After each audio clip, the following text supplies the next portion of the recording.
권위와 섬김. 하나님의 말씀은 에베소서 6장 6절로 7절입니다. 눈가림만 하여 사람을 기쁘게 하는 자처럼 하지 말고 그리스도의 종들처럼 마음으로 하나님의 뜻을 행하여 기쁜 마음으로 섬기기를 주께 하듯 하고 사람들에게 하듯 하지 말라. 이 시간에는 권위와 섬김이라는 제목으로 말씀을 묵상하겠습니다. 그리스도인은 서로를 섬기며 하나님을 떠나 있는 사람을 하나님께로 인도하는 사람입니다. 특별히 목회자는 다른 사람을 인도하는 종이자 다른 사람을 섬기는 지도자입니다. 문제는 교회마다 초대교회 당시 사도 요한의 권위에 도전하고 교회 내에 분쟁을 일으킨 교만한 인물이었던 디오드렙의 같은 사람이 있다는 것입니다. 세상 사람은 다른 사람과 협력하는 가운데 1등을 차지하는 것에 관심을 쏟습니다. 이에 반해 그리스도인은 하나님의 권위에 복종하며 종이 되고 때로는 다른 사람의 도움을 기대합니다. 권위는 국가, 단체, 가정, 개인의 복지를 증진하는 데 필요합니다. 권위가 없으면 무정부 상태에 빠질 것입니다. 젊은 예술가는 스승의 권위에 복종하고 스승의 가르침을 경청하며 지켜보고 배움으로써 자신의 재능을 개발합니다. 성공하는 운동선수들은 자기 코치의 기술과 지혜를 습득하며 실천합니다. 경건한 그리스도인은 예수 그리스도와 교회의 영적 지도자의 권위에 복종하며 종이 됨으로써 교회를 세우려 힘쓰게 됩니다. 이러한 복종은 종속이나 맹종이 아닌 자발적으로 권위에 순복하는 것입니다. 복종은 그 동기가 사랑에 근거한 것이지 두려움에 근거한 것이 아닙니다. 종속되어 있는 노예는 자신의 개성을 상실하며 사고하는 상품으로 전락하고 맙니다. 그러나 복종하는 그리스도인은 주님께 순복하며 하나님이 뜻하시는 사람이 되기 위해 노력하면서 자신의 개성을 가꾸고 점점 더 주님을 닮아갑니다. 하나님과 하나님이 세우신 권위에 복종하기를 거부하는 사람은 자신이 어떤 사람인지 하나님이 자신에게 원하시는 바가 무엇인지를 깨닫지 못하게 됩니다. 그래서 하나님과 하나님이 세우신 권위에 복종하기를 거부하는 사람은 하나님 보시기에 실패자가 되는 것입니다. 세상의 지배 철학이 교회에 영향을 미치기 시작할 때 권력 남용을 초래하게 됩니다. 그래서 사단은 그리스도인의 생각을 끊임없이 공격하여 자신의 참모진을 교회 내에 계속해서 양육하려고 하는 것입니다. 이러한 사단의 전략이 성공하게 되면 하나 되어야 하는 교회가 분열 양상을 보이며 추수해야 할 밭이 전쟁터로 변하게 됩니다. 이러다 보니 교회 지도자들이 사역에 힘써야 할 시간에 참호를 파고 자신의 권위를 방어하는데 시간을 허비하게 되는 것입니다.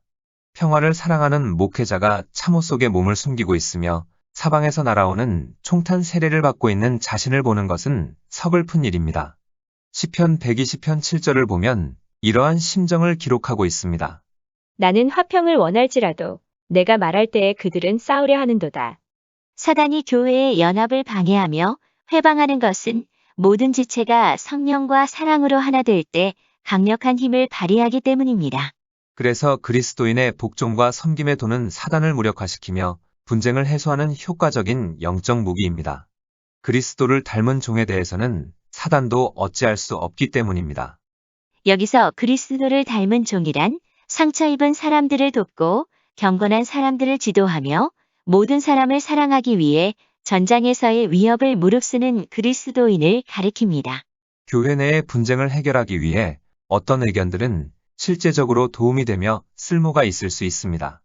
그러나 진정한 그리스도인이라면 승리를 위한 첫걸음이 하나님과 하나님께서 세우신 권위에 자진 순복하는 것임을 압니다. 디모데후서 2장 24절로 25절에 마땅히 주의 종은 다투지 아니하고 모든 사람을 대하여 온유하며 가르치기를 잘하며 참으며 거역하는 자를 온유함으로 징계할지니 혹 하나님이 저희에게 회개함을 주사 진리를 알게 하실까 하며 온유함은 약한 것이 아닙니다. 온유함은 제어할 수 있는 힘이며 사람들을 다치게 하는 것이 아니라 치유하기 위한 힘입니다. 교회는 한 가족입니다. 디모데전서 5장 1절로 2절에 늙은이를 꾸짖지 말고 권하되 아비에게 하듯 하며 젊은이를 형제에게 하듯 하고 늙은 여자를 어미에게 하듯 하며 젊은 여자를 일절 깨끗함으로 자매에게 하듯 하라. 우리가 주님께 복종하며 주님이 원하시는 대로 우리를 사용하실 수 있도록 유용한 도구가 될 때 우리의 짐을 주님께 의탁할 수 있습니다. 바울은 이렇게 말했습니다. 고린도후서 6장 3절로 10절에 우리가 이 직책이 회방을 받지 않게 하려고 무엇에든지 아무에게도 거리끼지 않게 하고 오직 모든 일에 하나님의 일꾼으로 자천하여 많이 견디는 것과 환난과 궁핍과 곤난과 매맞음과 갇힘과 요란한 것과 수고로움과 자지 못함과 먹지 못함과 깨끗함과 지식과 오래 참음과 자비함과 성령의 감화와 거짓이 없는 사랑과 진리의 말씀과 하나님의 능력 안에 있어 의의 병기로 좌우하고 영광과 욕됨으로 말미암으며 악한 이름과 아름다운 이름으로 말미암으며 속이는 자 같으나 참되고 무명한 자 같으나 유명한 자여 죽는 자 같으나 보라 우리가 살고 징계를 받는 자 같으나 죽임을 당하지 아니하고 근심하는 자 같으나 항상 기뻐하고 가난한 자 같으나 많은 사람을 부유하게 하고 아무것도 없는 자 같으나 모든 것을 가진 자로다. 바울은 주님의 종이 된 후 평생 자신의 권위가 아니라 교회를 세우는데 필수적인 예수 그리스도의 주권을 드러내기를 힘썼습니다. 화학과 물리학의 기본 법칙을 따르는 과학자는 자신과 다른 사람이 다치는 것을 막을 수 있듯이 하나님의 법칙에 복종하는 것은 곧 자기 자신을 위한 일입니다. 그러나 하나님의 법칙에 불복하는 것은 자신을 해치는 일입니다. 자연 영역에서의 진리는 영적 영역에서도 진리입니다. 예수 그리스도의 주권에 복종하는 그리스도인은 진정한 권위를 행사할 수 있습니다. 그 권위는 하나님의 권위입니다. 바울은 기적을 행한 사도의 권위를 휘두르기보다 온유하고 겸손하게 행동했습니다. 바울은 문제투성이인 교회의 교인들에게 다음과 같은 말로 편지하기를 좋아했습니다. 고린도후서 10장 1절에 나 바울은 이제 그리스도의 온유와 관용으로 친히 너희를 권하고 온유와 관용은 성경에 자주 나오는 단어입니다. 모세는 이스라엘 역사상 가장 위대한 지도자였습니다. 민수기 12장 3절에 이 사람 모세는 온유함이 지면의 모든 사람보다 승하더라. 그러나 이런 모세도 온유하지 않고 화를 내었을 때 하나님의 영광을 가리웠으며 자신은 가나안에 들어가지 못했습니다. 만일 모세가 문제 많은 이스라엘 사람들을 반역자가 아닌 어린아이로 대했다면 모세는 위기 가운데서 자신을 구했을 것입니다. 다윗은 이스라엘 역사상 모세에 못지않는 지도자입니다. 이러한 다윗은 주의 온유함이 나를 크게 하셨나이다 라고 했습니다. 우리는 이 구절과 관련해 요한복음 13장 1절로 5절과 빌립보서 2장 5절로 8절을 연상할 수 있습니다. 요한복음 13장 1절로 5절에 6월절 전에 예수께서 자기가 세상을 떠나 아버지께로 돌아가실 때가 이른 줄 아시고 세상에 있는 자기 사람들을 사랑하시되 끝까지 사랑하시니라. 마귀가 벌써 시몬의 아들 가룟 유다의 마음에 예수를 팔려는 생각을 넣었더니 저녁 먹는 중 예수는 아버지께서 모든 것을 자기 손에 맡기신 것과 또 자기가 하나님께로부터 오셨다가 하나님께로 돌아가실 것을 아시고 저녁 잡수시던 자리에서 일어나 겉옷을 벗고 수건을 가져다가 허리에 두르시고 이에 대야에 물을 떠서 제자들의 발을 씻으시고 그 두르신 수건으로 닦기를 시작하여 빌립보서 2장 5절로 8절에 너희 안에 이 마음을 품으라 곧 그리스도 예수의 마음이니 그는 근본 하나님의 본체시나 하나님과 동등됨을 취할 것으로 여기지 아니하시고 오히려 자기를 비워 종의 형체를 가지사 사람들과 같이 되셨고 사람의 모양으로 나타나사 자기를 낮추시고 죽기까지 복종하셨으니 곧 십자가에 죽으심이라. 온유함과 관용의 미덕이 모세와 다윗, 바울, 그리고 예수님을 위해 역사했다면 이것은 우리 안에서도 역사할 수 있습니다. 권위는 힘을 발휘하는 특권입니다. 목회자의 권위는 첫째, 하나님이 그 사람을 부르시고 교인들이 그 권위를 인정할 때 주어집니다.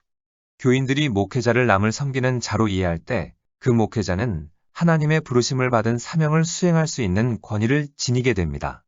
목회자의 권위는 둘째, 하나님의 말씀입니다.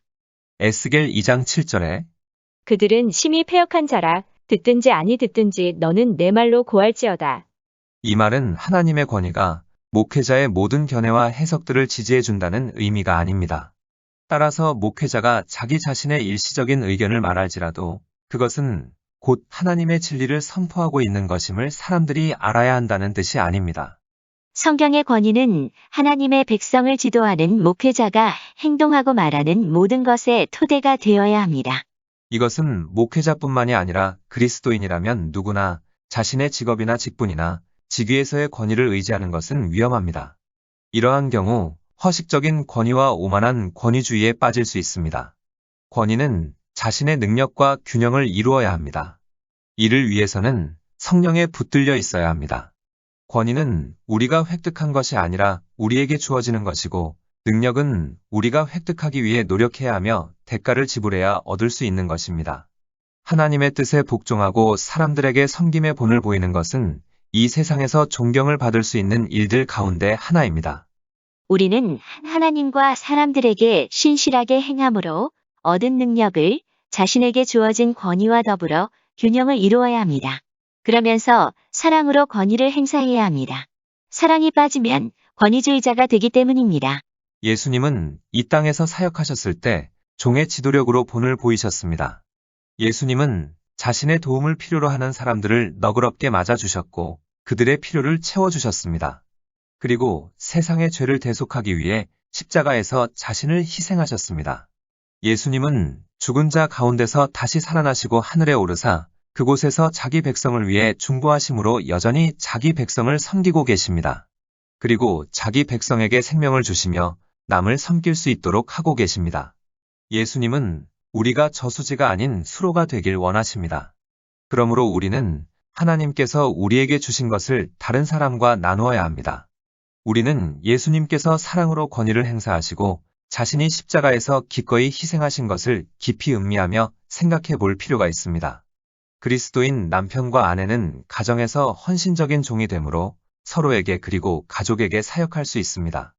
이러한 본보기는 예수님이시며 동기는 사랑입니다. 우리는 그리스도의 몸인 교회의 일원이어 지체로서 서로가 서로를 섬기며 이끌어줘야 합니다. 서로가 서로를 섬기도록 한 것은 하나님이 자기 백성을 영적으로 성숙시키시는 방법입니다. 성숙한 믿음을 위해 요구되는 것은 우리가 져줌으로써 이기고 잃어버림으로써 얻으며 섬김으로써 지도할 수 있다는 것입니다. 디모데전서 3장 10절에 이에 이 사람들을 먼저 시험하여 보고 그 후에 책망할 것이 없으면 집사의 직분을 하게 할 것이요. 집사들에게 적용되는 원칙은 다른 지도자들에게도 적용될 수 있습니다. 우리는 먼저 우리가 어떻게 복종하고 섬기는지를 입증해야 합니다. 그런 다음에 권위를 위임받을 수 있는 것입니다. 우리가 하나님과 하나님이 세우신 권위에 복종하지 못한다면 하나님의 영광을 위한 권위를 행사할 수 없습니다. 세상의 사람들은 반드시 손아래 사람들을 사랑해야 할 필요가 없습니다. 아랫사람들에게 무엇을 해야 하는지를 일러주는 정도입니다. 그래서 세상의 사람들은 우는 자들과 함께 울지 않으며 다른 사람들의 짐을 대신 지지도 않고 사랑을 드러내지도 않습니다. 그러나 하나님의 종들은 사랑이 필요합니다. 왜냐하면 어려운 문제를 안고 있는 불우한 사람들을 도와주도록 부름받았기 때문입니다. 주요 지도자인 제사장과 레위인은 다친 사람을 돌보지 않고 그냥 지나치고서도 정결한 도덕관념을 유지할 수 있었습니다. 그러나 종의 마음을 지닌 사람은 도움을 필요로 하는 사람이 있는 곳으로 가서 자비란 치유약을 부어주어야 하는 것입니다. 자신만이 진리를 따르는 유일한 사람인 양 여기는 배타적인 그리스도인은 하나님의 사랑을 체험하는 가운데 성숙하지 못합니다. 에베소서 3장 18절에 따르면 우리에겐 우리가 하나님의 크신 사랑을 깨닫게끔 도와줄 수 있는 성도가 필요합니다. 에베소서 3장 18절에 능히 모든 성도와 함께 지식에 넘치는 그리스도의 사랑을 알고 여기서 말하는 성도에는 우리가 더불어 다투고 있는 신자들도 포함됩니다. 혈육에 속한 형제의 사랑을 실천하기란 쉽습니다. 왜냐하면 혈육에 속한 자는 한 가족이며 다같이 부모의 유산을 상속받기 때문입니다. 그러나 그리스도인의 사랑은 우리가 닮았기 때문에 사랑하는 것이 아닙니다. 우리가 서로 다름에도 불구하고 서로를 사랑하는 것을 의미하는 것입니다. 예수님은 종의 손을 지닌 분이었습니다. 예수님은 문둥병자와 죽은 자, 거지와 귀신 들린 자를 친히 어루만져 주셨습니다. 예수님은 사역을 행하시는 중에 사람들에게 손을 대야만 하셨습니다. 왜냐하면 자신의 사랑이 힘없는 자들에게 미치고 그 결과 그들을 자신에게로 이끌어야 했기 때문입니다. 이처럼 우리도 다른 사람의 필요를 깨닫고 응답할 때 그리스도의 사랑을 발휘하게 됩니다. 그 결과 우리는 그리스도의 법을 성취하게 됩니다. 갈라디아서 6장 2절에 너희가 짐을 서로 지라 그리하여 그리스도의 법을 성취하라.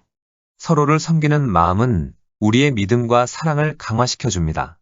덕분에 우리는 인내하는 중에 우리의 삶 가운데서 다양한 방법으로 믿음과 사랑을 드러내게 됩니다. 종은 자신의 수고가 효력을 발휘하기까지 인내해야만 합니다. 조급한 종은 유익을 끼치기보다는 해를 끼치기 쉽습니다. 왜냐하면 자신이 섬겨야 할 사람의 요구나 기분에 앞서 자기 자신의 욕구를 우선시하기 때문입니다. 종은 두 마음을 가지고는 주인을 잘 섬길 수 없습니다. 종은 모든 관심을 다른 사람을 위해 기울이며 주인이신 하나님을 기쁘게 하는 일에 집중해야 합니다. 다른 생각을 품고 있는 것은 마음이 완악한 증거입니다. 종이여 지도자로서 우리는 이따금 주님, 얼마나 오래 참아야 합니까? 라고 외치게 됩니다. 한 사람이 같은 잘못을 되풀이하며 같은 죄악 가운데 빠지고서는 우리에게 도와달라고 하는 경우를 목격할 때에 더욱 그렇습니다. 그럴 경우 우리는 다른 길을 모색하고픈 유혹에 빠집니다. 그러나 그때 우리는 우리가 용서받은 것처럼 70번씩 7번이라도 용서해야 하는 우리의 의무를 기억해야 합니다. 그리스도인의 사랑은 주님이 우리를 대하신 것처럼 다른 사람을 대하는 것입니다. 그리고 주님이 우리의 동일한 죄를 무수히 용서해 주신 것처럼 다른 사람의 죄를 수없이 용서해 주는 것입니다.